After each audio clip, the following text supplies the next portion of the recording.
పరుగున డాడీ అంటూ వచ్చేసిందండి. ఆ రాజు తన దగ్గరికి వస్తున్న తన కూతుర్ని ఎంతో ప్రేమతో ఎత్తుకున్నాడండి. బంగారం అయిపోయిందండి.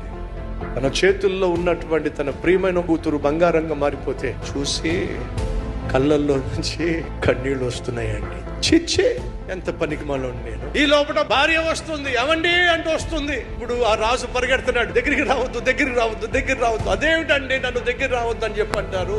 నేనంటే ఇష్టం లేదా, నీ ఇష్టం పక్కన పెడతాలే, పట్టిందల్లా బంగారం అయిపోవాలా? దేవుడు ఏది ఇచ్చాడో అది అలాగే ఉండాలి. దేవుడు ఏమిచ్చాడో అదే మనం అనుభవించాలి. అనవసరమైన కోరికలు, గొంతెమ్మ కోరికలు, స్తోమతకు మించిన కోరికలు, అర్థం పర్థం లేని కోరికలు, జీతానికి మించిన కోరికలు, స్తోమతకు మించిన కోరికలు, కోరికలే గుర్రాలు కావడం మంచిది కాదో బైబిల్ సెలవిస్తుంది. మనస్సు అడి ఆశలు కలిగి తిరుగులాడుట కంటే కళ్ళ ముందు ఉన్న దానిని అనుభవించుట మేలో.